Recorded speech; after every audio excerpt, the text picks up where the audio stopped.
За сайн байцгаана уу. Та бүхэндээ эзний өдрийн мэндийг хүргье. Тэгээд өдрөөс өдөрт сайхан дулаарж байна. Сайхан хаврын үйлрэл маань болж байна. Тийм ээ. Сайхан урин дулаан цаг ирээд бас сэтгэл санаа бас дагаад гоё тайвшраад сэргээд хаврын үйлрэл гэдэг одоо сайхан үйлрэл байна. За ингээд бүгдээрээ хамтдаа эзний үгийг сонсохоос өмнө довчхон залбирцгаая. Баярлалаа их эзэн минь, та өөрийн үгээрээ бидэнтэй яриарай. Таны үгийг анхааралтай сонсох зүрх сэтгэлийг өгөөч. Таны үгэнд чих тавин сонсох тэр хандлагыг өгөөч их эзэн минь. Та сайн хэрэгжүүлэлтийг та буулгаж өгөөрэй. Бид нэр зүгээр нэг хоосон сонсогч нар биш. Үгийг сонсоод хэрэгжүүлэгч нар байхад Бурхан минь та туслаарай.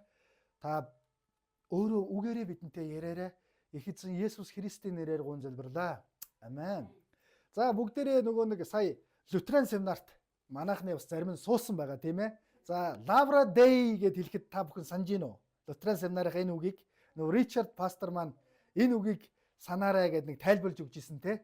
Lavra Day буюу ер нь ажил мэргэжлийн талаарх Библи юу гэж хэлдэг вэ гэсэн чухал семинарыг бол үзсэн байгаа. За тэгэхээр ерөөсөө энэ дэлхий дээр байгаа бүх ажил бол Бурхны дуудлага байдгаа гэж. Бурхнаас өгөгдсөн дуудлага байдаг гэж тийм ээ. Тийм учраас би та бүхнээсээ бас энэтэй холбогдуулаад нэгэн асуултыг асууя. Та засгийн газраа дээд албан тушаалтнаа юу гэж хардаг вэ гэдэг. Хүн болгон ер нь бол за зарим маань мэдээж аль хэзээ одоо дээд тэтгэврийн насандаа гарцсан, ажилласаа чөлөөлөгдсөн, гавьяаныхаа амралтанд суудсан хүмүүс байгаа. Зарим маань мэдээж одоо албан тушаал дээр байгаа. За зарим маань нийгэм засаг захиргаа хороондоо амьдарч байгаа тийм ээ. Та хорооныхоо засаг даргаыг юм уу тийм ээ. За өөрт байгаа налаах дүргийнхаа засаг даргаыг. Ер нь энэ одоо улсын ажлыг явуулж байгаа, төрийн ажлыг явуулж байгаа эрх мэдэлтэй хүмүүсийнхаа төлөө та ер нь хэр зэрэг бас залбирдаг вэ? Та тэдгээр хүмүүсийн эрх мэдлийг бас юу гэж хардаг вэ? Тийм ээ. За зарим ийм үг байдаг Монгол үг. Энэ хүн нэг суудлын өвчтөе хүн шүү гэж. Зарим нь бол эрх мэдэл их дуртай хүн байдаг. Тийм ээ. Зарим нь ийм зүйлсээс их хол хүн байдаг. Тэгэхээр бидний амьдралд ямар нэгэн бид нар одоо зохион байгуулалтанд орох, дүрм журманд одоо орох тийм ээ. За ингэж ивэх самбараатай байдал бол үүсдэг тийм ээ. Тэгэхээр одоо чуулганд ч бай, нийгэмд ч бай бид нар ер нь дөрвөн одоо том одоо талбар дээр дуудагдсан буюу гэр бүл гэж нэг том талбар байна тийм ээ. За чуулган гэж байна, нийгэм гэж байна тийм ээ. Бурхантай харилцаа. Энэ бүх зүйл ерөөсөө альва нэг газар очиход бид нар ийм одоо чухал харилцааны дунд бол дуудагдсан байдгаа. Тэгэхээр та одоо альва эрх мэдлийг та ер нь хаанаас ирсэн гэж хардаг вэ? Хаанаас өгөгдсөн зүйл тэр эрх мэдлийг хэн тогтоосон гэж хардаг вэ, тийм ээ? Тэгэхээр тэр одоо ажил мэргэжлийн талаарх он сургаалын семинараар бол бүх эрх мэдэл, бүх ажлыг бол Бурхан тогтоосон байдаг юм аа. Бурхан одоо тэр одоо эрх мэдэл тэр албан тушаалаар дамжуулан ажиллаж идэг юм аа гэсэн, тийм ээ? Чухал зүйлийг бол сурсан байгаа. Ингээд бүгдээрээ хамтдаа 2-р Шимээл номныхоо 18 дугаар бүлгийг унших болно. Маш одоо сонирхолтой түүхээр бид нар аялах болно. Эндээс би та бүхэндээ уншиж өгье. 2-р Шимээл 18 дугаар бүлэг 1-р ишлэлээс би та бүхэндээ дуудаж өгье. Тэгээд Давид хамт буй хүмүүсээ тоолж тэдний дээр мянгат зуутын дарга нарыг томилов. Давид хүмүүсийнхээ 3-1-ийг Йофт, 3-1-ийг нь Цэрүягийн хүү Йовын дүү Авишед, үлдсэн 3-1 нь Гат хүн Итан мэдлэлд ор өгч явууллаа. Хаан хүмүүстэй би бас та нартай заавал явна гэсэнд тэд та явж болохгүй. Бид зугтлаач тэд тоохгүй. Тэн хагас маань амиа алдлаач оошоохгүй. Харин та бол бидний түнтэй тэнцэх билээ. Тиймээс бидэнд хотоос дэмжлэг үзүүлсэн дээр гэв. Хаан та нарын зүйтэй гэж үзснээр чинь болгоё гэлээ. Хүмүүс 100 мянгатаараа жигсэн гарахад хаан их үүднээ зогсож байваа. Йов, Авишэ, Иттай нарт хаан намайг бодож залуу Авшлом зөөлөн хандах тун хэмээн тушаав. Авшломын тухайд жанждад өгсөн хааны тушаалыг хүмүүс бүгд сонсжээ. Тийхүү тэд Израильтай тулалдахаар ил гарлаа. Тулаан Эфраимын ойд болов. Тэнд Израильчууд Давидын цэрэгт зохигдож аимшигт хядаанаар тэр өдөр 20,000 хүн ам өргөдөжээ. Тулаан нутаг орон даяар хүрээгээ тэлж тэр өдөр элднээс илүүтэйгээр ойд зайлгуулсан хүн олон байваа. Харин Авшлом Луус унаж яваад Давидын цэргүүдтэй тааралджээ. Тэгтэл Луус нь том царс модны мөчир доогуур өнгөрөхөд Авшлом үс толгоогоороо царсанд орооцолдон тэнгэр газрын хооронд дүүжигнэн үлдвэ. Харин унаж явсан Луус нь хулжиж одлоо. Нэг цэрэг үүнийг хараад Йовт Авшлом царс модонд өлгөгдсөн байхыг би харлаа гэсэнд Йов "Юу? Чи харсан гэвүү? Яагаад чи түүнийг газар дээр нь хороосонгүй вэ? Би чамд 10 мөнгөн зоос дээр нэг бүс өгөх байлаа" гэв. Мөнөөх цэрэг Авишай, Иттай та гуравт намайг бодож залуу Авшломыг хамгаал гэж хааны тушаахыг бид чихээрээ сонссон болохоор алган дээр минь 1000 мөнгөн зоос тавилаач би ханхүү рүү гар далаахгүй. Хэрв би тоомжиргүйгээр амьд нь хүрсэн бол бүх явдлыг хаан эзнээс нууж чадна гэж үү. Таач надаас зайгаа барих байсан гэлээ. Йов тэгтэл чамтай ингэж зууралдаж байх цаг алга гээд 3 охор жад авч царс модны голд амьдараа дүүжигнэн байгаа Авшломын зүрхэнд зов. Йовын зэвсэг үргэж 10 Авшломыг бүчиж аваад зүйл тусгалаа. Тэгээд Йов цэргүүдээ зогсоож хураах бүрээ татсанд тэд израилчуудыг илтгэе болоод буцаж иржээ. Тэд Авшломын зогцыг авч ойд байх гүн нүх рүү хаяад чулуугаар дарж том овоо босгов. Харин израилчууд бүгд гэр гэрлүүгээ зүгтжээ. Авшлом амьд байхдаа өөртөө зориулж нэг онгоц чулууг хааны хүндэд босгуулсан юм.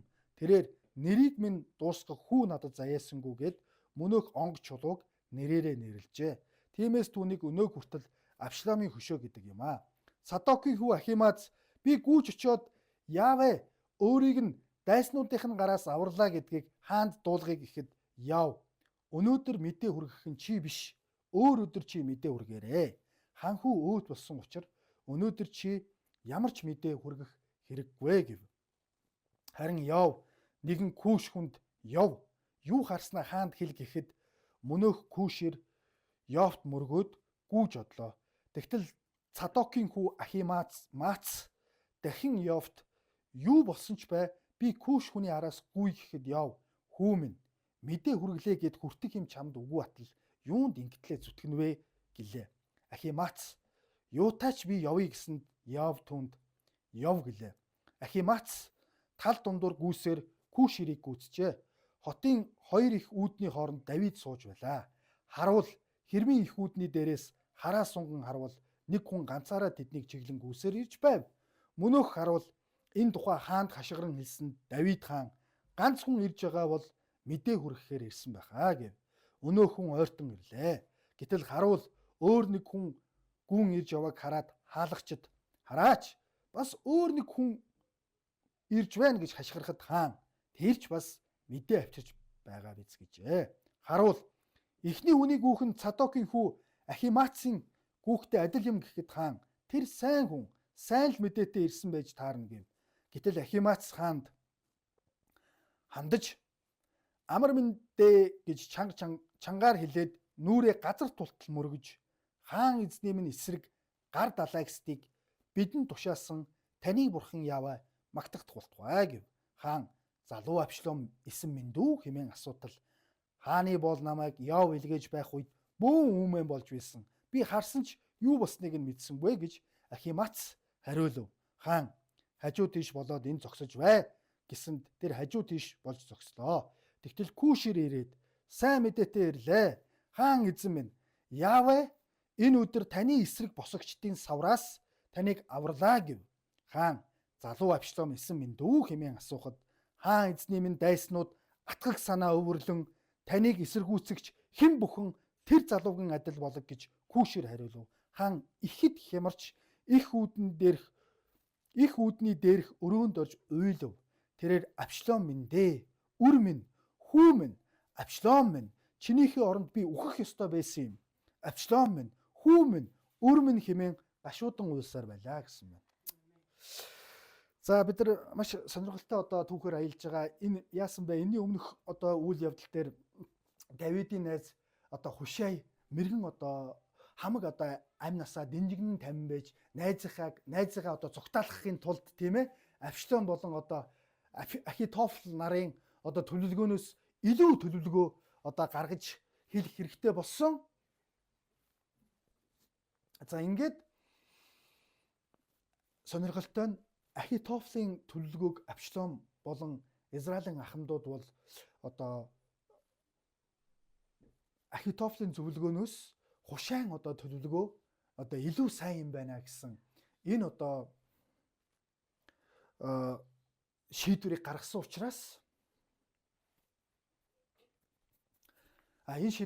учраас Давидэд одоо хил хүргэж одоо Абsalом уг нь бол шууд Ахитофелийн зөвлөгөөгөөр бол 12,000 ир өгчгөө.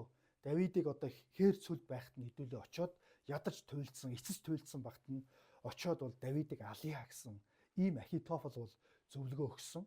За энэ зөвлөгөө бол цэрэг дайны стратегийн хувьд бол хамгийн зөв зөвлөгөө байсан боловч Хушай одоо энээс илүү мэрэгэн санаа гаргаж одоо Давидыг одоо Давид бол амар хүчтэй байгаа. Аавч нь ямар дайчин ирвэлээ. Тэр бол одоо бамруушаа булаалгасан одоо ившиг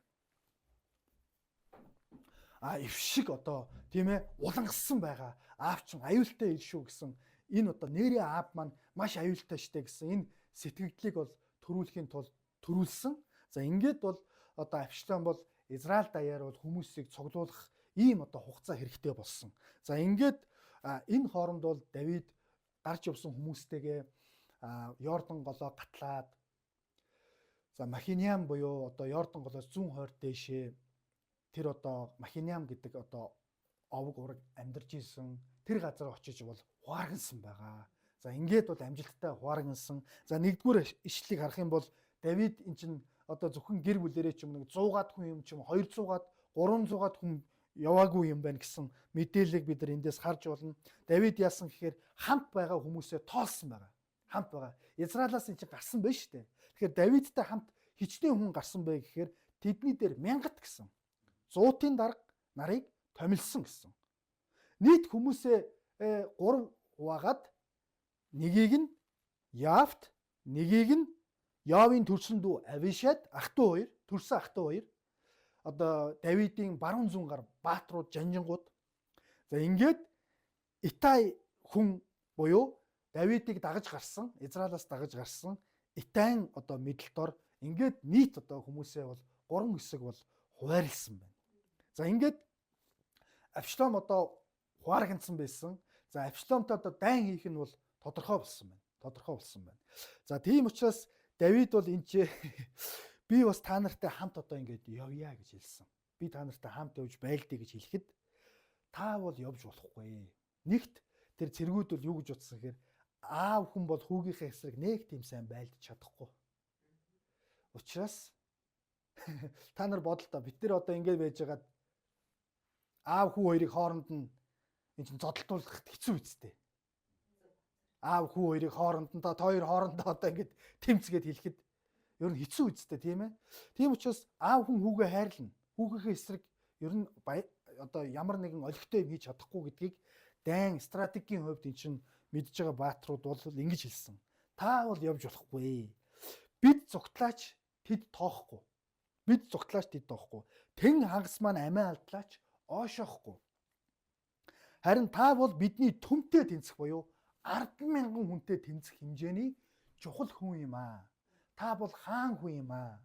Маш чухал үн цэнтэй хүн учраас энэ баатрууд нь Давид хаанаа хайрлан хамгаалж байна. Нэгт, хоёрт хэрвээ та дайны талбарт үхлээ гэхэд маш том одоо нөлөөлөл танд байна. 10,000 хүнтэй тэнцэх хэмжээний нэр хүнд танд байгаа учраас та хэрвээ өгчвөл бидний зүрх сэтгэл шалдаа буунаа. Бид тэгэл та хэрвээ Давид хаан үхлээ гэж дайны талбарт сонсогдох юм бол тэгэл бусад одоо цэргүүдийн зүрх үхнэ. Бид ялагдахад хүрнэ.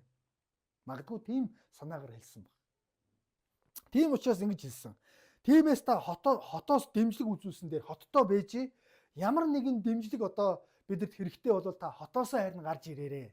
Араас бидэнд дэмжээрэй гэсэн бол санааг хэлсэн. Өмнө нь бол хаан сонин шүү.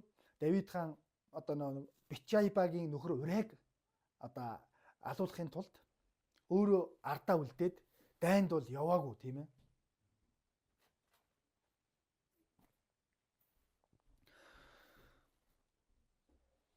За энийг буруу байсан гэж мэдсэн учраас магадгүй Давид хаан энэ удаад би одоо яг энэ тулалтаанд ер нь явах нь зүйтэй гэж ингэж бодож исэн байх.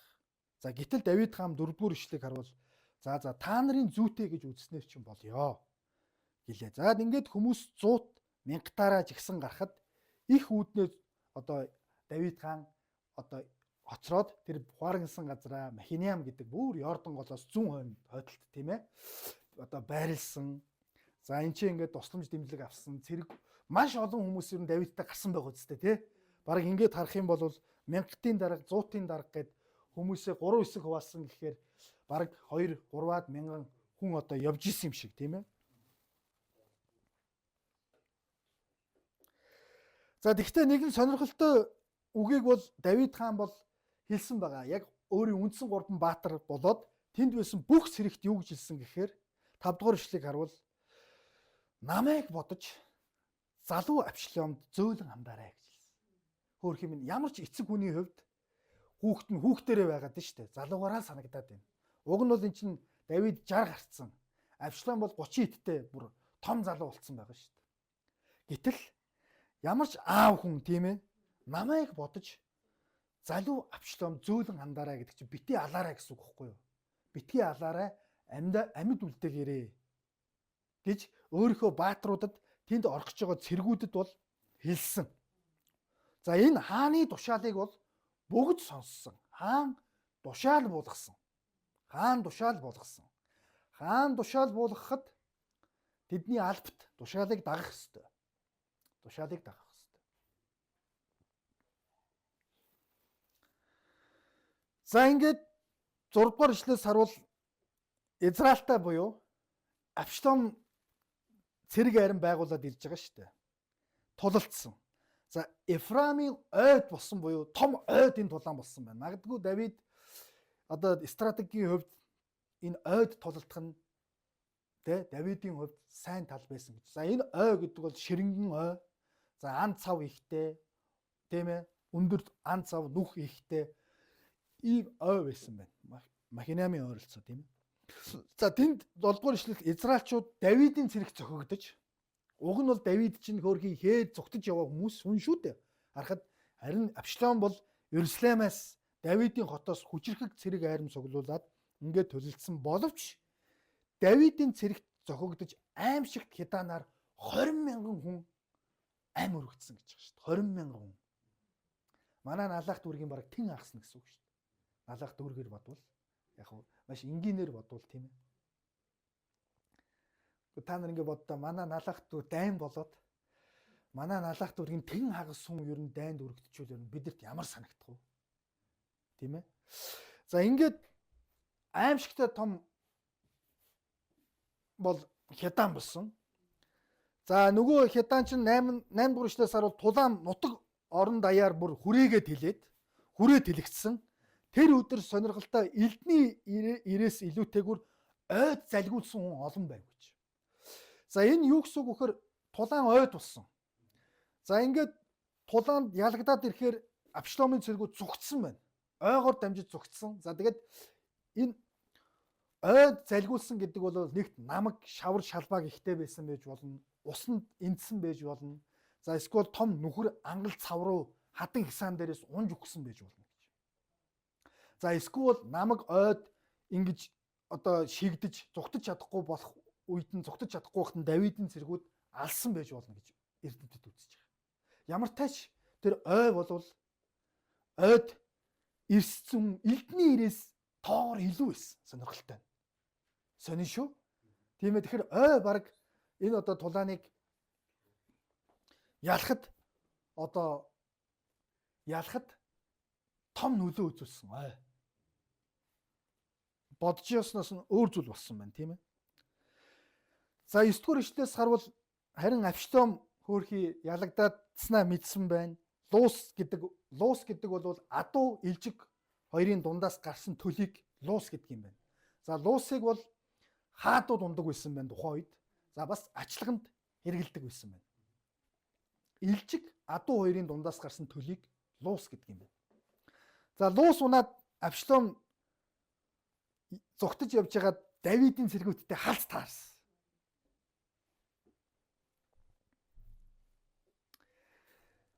Та нар боддоо. Танаа цэргүүд ялагдж байгаа.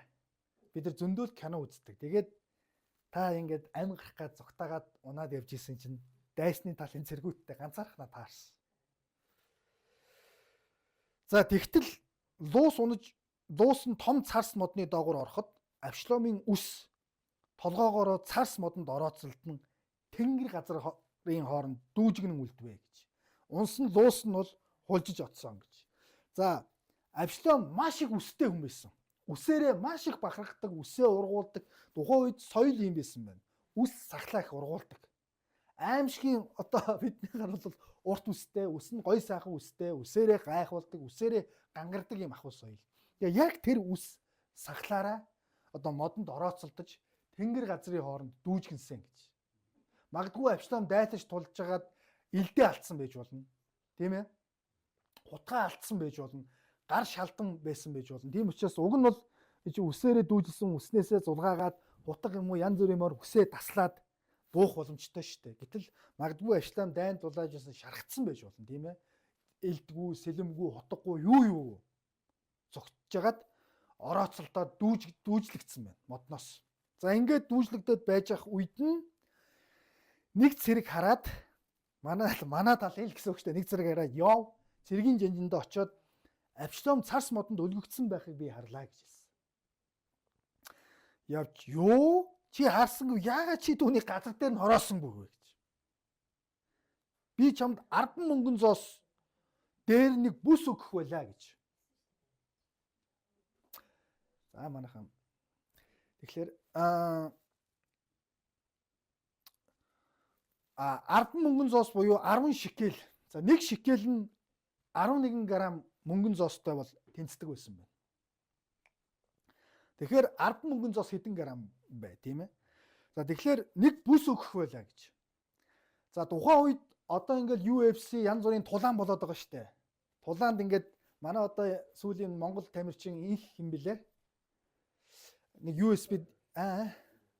UFC-д ялаад ийм бүс авдаг шүү дээ. Тэгэхээр энэ бүс авдаг энэ спортод одоо төрүүлсэн тэр бүс чинь ер нь дээр үед мундаг бааtruуд мундаг амжилт олсон хүнд тийм бүс өгдөг байсан байна. Ерөөсө цэрэгүүд ерөөсө бүсээрээ гол нь хинбэ гэдэг нь бол ялгардаг. Одоо карата докондод чинь хар бүс, шар бүс гэд бэж идэг шүү дээ. За бүс гэдэг бол маш үн цэнтэй, нэр хүндтэй зүйл. Би чамд өгөх байлаа гэж. За 12 дугаар ишлэгийг харуул мөнөөх цэрэг Авишэ Ита та гуравт намайг бодож залуу Авшломыг хамгаал гэж. Одоо болохоор хамгаал гэж байгаа. Зөөлөн хандаарай гэдэг чинь бас хамгаалаараа битгий алаарай гэж хэлсэн байна шүү дээ. Хааны тушаал гэж хаан тушаахыг бид чихээрээ сонссон болохоор алган дээр минь 1000 мөнгөн зоос тавилаач би ханхүүрүү гэж байгаа. Хааны ханхүүрүү би гар өрөхгүй. Энэ бол хааны ханхүү. Энэ бол бас хааны тушаал гэж хэлсэн. Хэрэг би тоомжиргүй байдлаар аминд нь хүрсэн бол бүх явдлыг хаанаас би нууж чадахгүй. Хаан энийг мэдгэл болно. Та ч айгүй надаас зайгаа барих байсан. Би ийм хийхгүй гэж хэлсэн. Гэтэл яв. Чамтай ингэж зуралдах цаг надад алгаа. Гэд 3 охорчод аваад царс модны голд байгаа дүүжгэнэн байгаа Авшломын зүрхэнд нь зовоо гэж. За энэ зүрхэнд гэдэг үг еврей үг.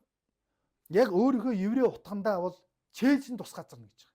Яг зүрх биш. Цээжин тус газрыг хүний цээжин тус газрыг хэлдэг. За ингээд охор 3 жодоор цээжин тус газар нь зоохот магадгүй амьсгал хураагаагүй яг амин бүрэн тасраагүй байсан юм шиг.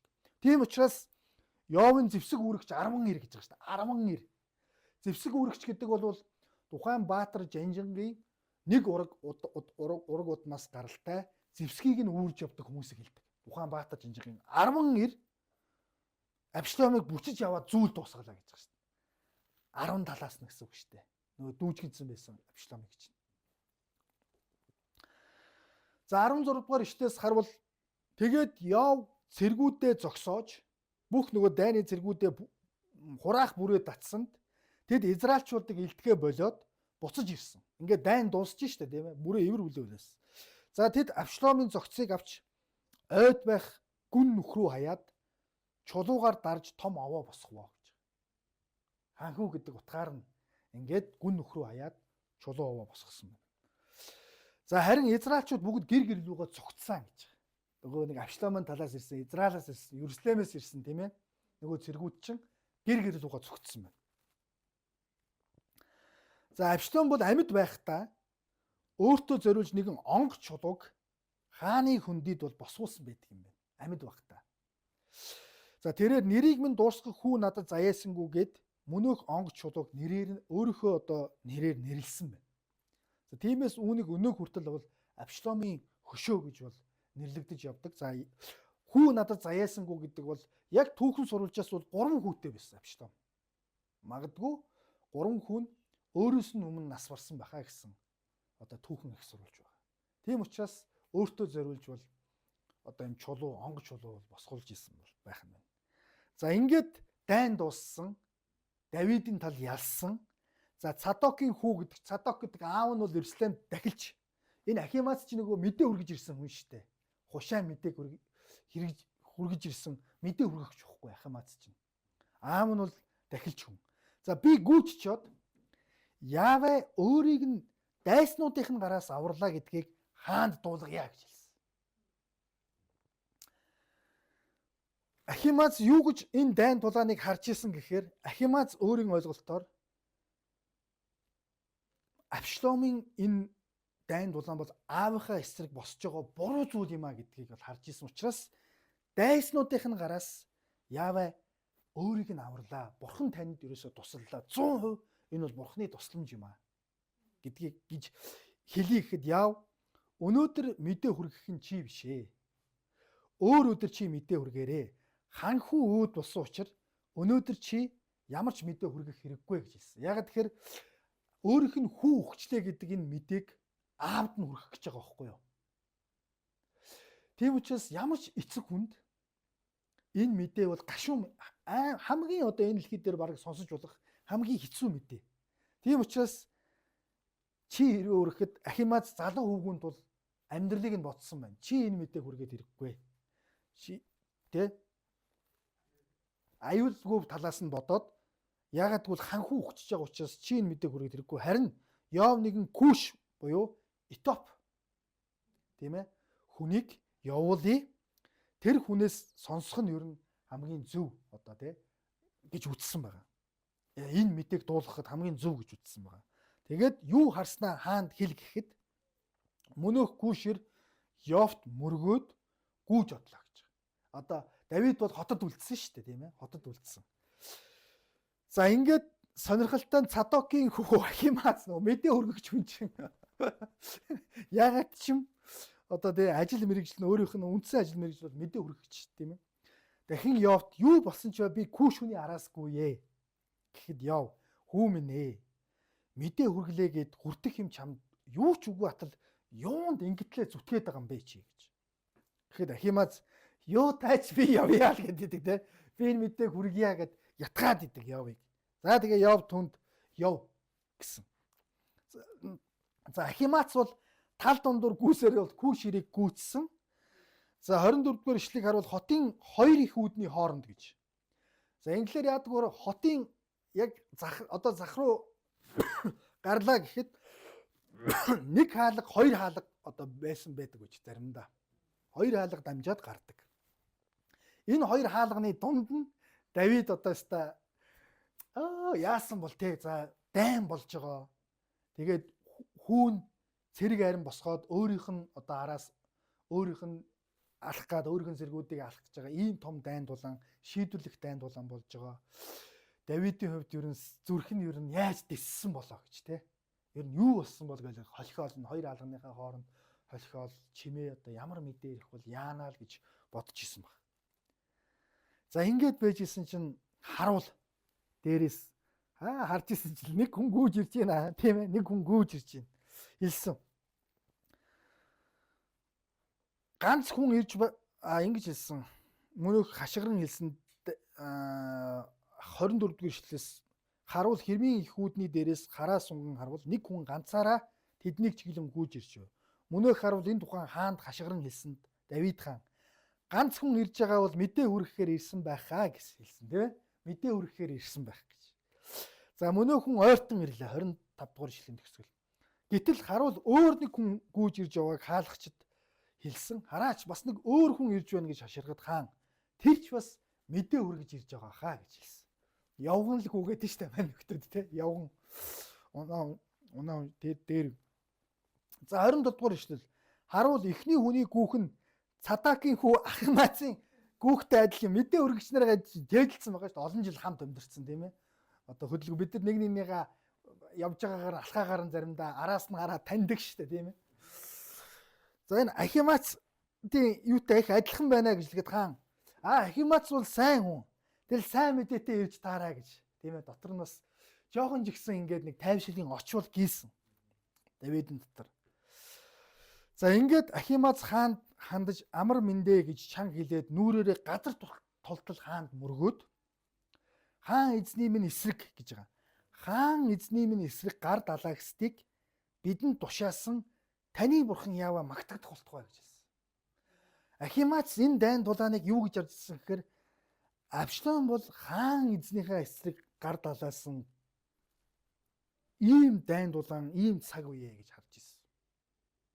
Хаан эзнийг эсэргүүцдэг, дээд эрх мэдлээ эсэргүүцдэг дэвсэлж гарч ирсэн таны одоо эсрэг дайсныг бурхан дарлаа. Бурхан магтагдах болтугай гэж хэлсэн. Сонин 29. Давидд ганцхан юм л чухал байсан. Давидд ганцхан юм чухал. Миний хүү яасан бэ гэж. Миний хүү яасан бэ гэж. Хүү минь яасан бэ гэж. Тэгэхэд л яв. Хааны бол намайг яв илгээж байх үед бөөмэ болж байсан. Ахимаац ч үгэн төрүүлээд ирсэн хүн уг нь өгсөн гэдгийг мэдж байгаа. Би яг харсан ч юу болсныг мэдсэнгүй гэж яг хэлж зүрхлээгүй. Одоо ингээд бид нар янз бүрийн кино үзэхэд Америкийн кино үзэхэд хүүн ингээд нөгөө дайнд цэрэгтэй яваад дайнд өргөцсөн хүний мэдээг нэг хүргэж ирдэг хүн байдаг шүү дээ. Хаалгын тогшоол. Тэгээл ингээд нэг юуг нь барьцсан тийм ээ. Чандрын ингээд барьцсан гэж хаалганы өнцөглөн хаалгаа нэгтэл гэр бүлэг хүмүүс уйлаад бөө юм болдог. Ямар тач яг юу болсныг би сайн мэдсэнгүй гэж хэлэхэд за чи хажууд иш болоод энэ ч зогсчих гэж хаан 30 дугаар ишлэл. За нөгөө күүш ирчин хурж ирээд сайн мэдээтэй ирлээ гэж хэлсэн. Хаанд сайн мэдээтэй ирлээ. Бас энэ күүш хүн юу гэж ярьсан гэхээр Яавэ энэ өдөр таны эсрэг босгочдын савраас таныг авралаа гэж хэлсэн. Хааныхаа эсрэг босгочдын савраас хаан таныг авралаа гэж хэлсэн. Тэгэхэд Давидд ганцхан юм чухал байсан. Миний хүү яасан бэ гэж асуусан. Эсэн минь дүү гэхэд нөгөө күүшүн хэлсэн 32. Хаан эзний минь дайснууд атгах санаа өвөрлөн таныг эсэргүүцэгч хэн бүхэн тэр залууган адил болог гэж күүшээр хариулсан. Үгсэн гэж хэлсэн. Таны хүү үгсэн. Таны хүү таныг эсэргүүцсэн. Таны хүү атгах санаа өвөрлсөн. Тэр хүртэх ёстойгоо хүртсэн гэж хэлсэн. Нэг өсөндөө. Ингээд хаан ихэд хямарч их үүдний дээрх өрөөндөө хорж уйлсан. Амар уйлсан. Хүүн өгсөн гэдэг мэдээ сонсоод өөрийг нь алах гад, өөрийг нь дэвслүү болоод, өөрийнх нь эсрэг төрийн эргэлт хийгээд, өөрийг нь үзэн ядсан хүүгээ Авшлом минь дээ, үр минь, хүү минь, Авшлом минь, чинийхээ оронд би үхэх ёстой байсан юм аа гэж хэлсэн. Авшлом минь, хүү минь, үр минь хэмээн гашуудан уйлсаар байлаа гэж. Маш их гашуудсан. Хэдий хүүн дэвслүү хүн болсон ч гэсэн, хэдий хүүн муухай зүйл өөрийнх нь эсрэг хийсэн ч гэсэн аав хүн эцэг хүнд гэдэг үр хүүхэд нь бол үр хүүхдээрээ л байдаг. Тийм ээ. Гэдгийг бас эндээс бид нар харж байгаа. Тэгэхдээ Бурхны зүгээс харах юм бол Библийн зүгээс харах юм бол Аливаа эрх мэдлийг бурхан өөрөө тогтоодог. Өөрөө тэр эрх мэдэл дээр хэн байхгүй бас бурхан шийддэг. Бурханы тогтоосон эрх мэдэл, бурханы тогтоосон аливаа зүйлийг харин хэн нэгэн атгах санаа өвөрлөн тэрийг булааж авах гэж оролдох. Атгах санаа өвн дэрслүү зан гаргах, дэрслэх, эрх мэдлээ дэрслэх. Ийм байдал ер нь ямар одоо үр дүн авчирдаг вэ гэдгийг л энэ түүх тодорхой харуулж байгаа. Ерөөсөө эхний мэдээ авчирсан хүн ч Давидэд хэлсэн, Ахимаац ч хэлсэн, Күүширч хэлсэн. Таны эсрэг, таны дайсангуудыг бурхан нам дарлаа гэж. Хаан эзнийгээ эсэргүүцдэг хүмүүс ийм л хариу хүртдэг юм аа гэж. Тэгэхээр эндээс өнөөдөр бид нар юу сурах вэ гэж. Өнөөдөр бид хорон дотор амьдарч байгаа, дүүрэг дотроо амьдарч байгаа, хот нийслэл дотроо амьдарч байгаа. Харах юм бол Монгол улсынхаа дотор амьдарч байгаа. Бидний дээр биднийг хариуцж байгаа, бидний сайн сайхан байдлыг хариуцж байгаа маш олон хүмүүс хамтдаа нийлээд ажиллаж байна. Хорооны засаг даргаас эхлээл тийм ээ. Чуулганд ч бай, нийгэмдэр ч бай. Бурхан бол өөрийн тэр хүмүүсийн зүрх сэтгэлийг харж байгаа шүү дээ. Хэрвээ Авшлом магадгүй аавыгаа дэрслээгүү. Магадгүй аавдаа дуулууртай, хаан эзэндээ дуулууртай. Аавынхаа байр суурийг хүндэтгэж ингэж явсан бол ийм үр дүн амсахгүй байсан баг. Авшлом бол нэг өсөндөө Давид бол хүүн өгсөнд маш их харамсаж байгаа. Нөгөө талаар Давид нэг зүйлийг маш ойлгож ирсэн. Хүүгүүдээ бас сайн өсгөж чадаагүй. Нэг өсөндөө Авшлом бол айгүй дураараа байсан. Аавыгаа дэрсэлж ийн гэдэг бол Давидын найзуудын хувьд ичгүртэй зүйл болж байгаа шүү дээ. Албатуудын хувьд. Хүүн аавынхаа байр суурийг булаах гад үзээд байгаа нь Давидын албатын хувьд, найз нөхдийн хувьд, эргэн тойрны харилцаа холбооны хувьд юу нь яаж харах вэ? Энэ яасан том хүүвэ л гэж харна шүү дээ. Тийм ээ. Тэгэхээр эндээс харах юм бол бид нар ер нь эрх мэдлүүдийн төлөө, засгийн газрынхаа төлөө, ерөнхийлөгчийн төлөө хэр зэрэг залбирдаг вэ гэж. Тэдний бас энэ Бурханаас тогтоосон дуудлагыг хэр зэрэг бас хүндэлж хүлээж авдаг вэ гэж. Тийм учраас Паул хэлсэн хүндлэх ёстой хүндлэл үзүүлээрэй гэж. Тийм ээ. Бас чуулганд үйлчилж байгаа аливаа дуудлага нь Бурханаас өгөгддөг тий. Одоо чуулганы үйлчлэлт байгаа тэр дуудлагыг Бурханаас бас өгөгдөж тэнцээ хүн томилогддог. Тэгэхээр хуршийнхаа юунд ч бүү атаарах гэж бас үг үйдэг. Заримдаа бид нар дэндүү эрх мэдэл дуртай юм шиг бас харагддаг. Эрх мэдлийн төлөө бид нар киноноос үзэхэд эрх мэдлийн төлөө яаж тэмцдэг вүлээ тийм ээ? Яаж хуйлдаан хийдэг вүлээ? Яаж буруу замаар тэр эрх мэдэлд хүрэхийн тулд явдаг вүлээ тий? Бид нар сайн мэдж байгаа. Гэтэл Бурхан бол яг тэр эрх мэдлийг тавихтаа эмх замбраатай байлгахын тулд аливаа зүйл буруу зүйлээс хамгаалахын тулд хааныг томилж байгаа. Хаан хүн гэдэг бол эмх замбраа, эмх журмыг ард түмэндээ тогтоож зөв шударгаар удирдахын төлөө тогтоогдсон хүн байж байгаа. Гэтэл Авшлом бол зөв сайн эмийг харин өөрийнхөө сайн гэж бодож байгаа. Өөрөө би аав маань ажиллаа сайн хийж чадахгүй. Энийг би булааж авъя. Энийг би нураа. Хаан эзнийгээ дэрсэлж штэ нэг өсөнд. Ийм одоо Бурхны тогтоосон тэр зүйлийг дэрсэлж эсэргүүцвэл бас юу болдог вэ гэдгийг, ямар үр дүн амсдаг вэ гэдэг энэ гашуун одоо түүх бидэнд харуулж байгаа. Авшлом бол аавыгаа дэрсэлж гарч ирсэн шүү дээ. Ард түмний сэтгэлийг урвуулсан. Хааныгаа дэрсэлж байгаа. Тийм учраас Бурхан бол хүний зүрх сэтгэлийг харж байгаа учраас өөрийнх нь зүрхний дагуу өөрт нь дуулууртаа тэр нэгнийг хамгаалчих штэ.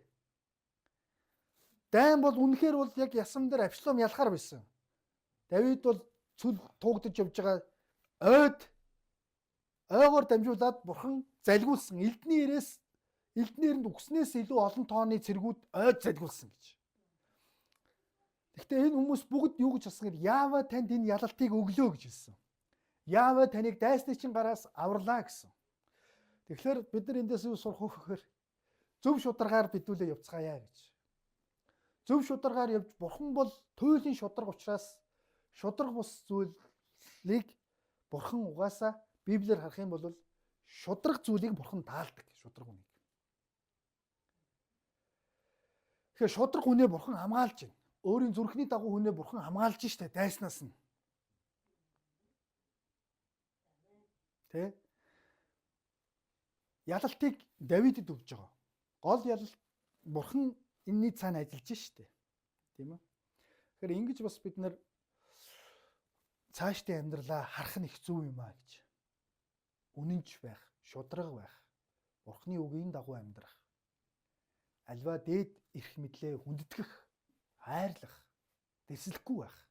Хэн их шударга гэж тийм ээ. Одоо ерөөсө баг сургууль, дунд сургуулийг бодоход ангийн дараагаас юм эхэлж штэ. Заримдаа ангийн дараагийнхаа үгэнд ордоггүй хүмүүс байдаг штэ. Бүр бараг шоглоод те. Охин хүүхд төргий таарчих юм бол хөвгүүд бол бүр үгэнд нь орохгүй штэ. Манай ангийн бас дарга уран байгаль гэдэг охин байдаг байж лээ. Хөрх юм. Багшийнхаа хэлсэн үүрэг даалгаврыг биднээс тэлээл бид нар дамжуулгаад бид нар нэг охин учраас өвгүүд шоглоо те сайн тоож моохгүй. Энэ яахлаар одоо ангийн дарга болдгийг гэж бас харах хүмүүс байна. Тийм ээ?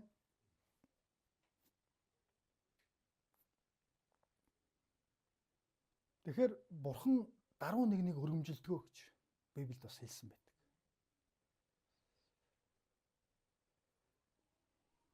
Тэгэхээр бүгдээрээ эзний өмнө ирээд бас хамтдаа залбирцгаая. Бурхан минь таньдаа маш их баярлалаа. Бидэнд даруй зүрх сэтгэлийг, дөлгөөн зүрх сэтгэлийг, таныг хайрлах, таны өмнө таны тогтоосон зүйлийг, таны ажиллаж байгаа зүйлийг бид нар хүндэтгэх тэр зүрх сэтгэлийг та бидэнд өгөөрэй. Бид таны тогтоосон тэр бүх зүйлийг зөв сайнаар олж харах, зөв хандлагаар, зөв нүдээр харах тэр боломж болцоог та бидэнд өгөөрэй эзэн. Альва удирдлагыг бурхан танаас байдаг юм байна гэж бид нар хүлээн зөвшөөрөх тэр зүрх сэтгэлийг та бидэнд өгөөрэй. Энэ бүхий л шатны төвшөнд эзэм тийм байдаг юм байна гэж. Энийг хэн нэгэн өөрийн хүчээр тогтоодог зүйл биш юм байна гэж. Бидэнд зөв зүрх сэтгэлийг, зөв хандлагыг, дуулууртай байх зүрх сэтгэлийг эзэм нь та өгөөрэй. Бид үнэхээр удирдлагынхаа төлөө, Монгол улсынхаа бүх шатны удирдлагынхаа төлөө залбирдаг байхад, тэднийгээ хайрладаг, тэдэндээ үнэнч, тэдэндээ тууштай байхад бурхан минь та туслаарай. Их эзэн Есүс Христийн нэрээр гон залбирлаа. Амен.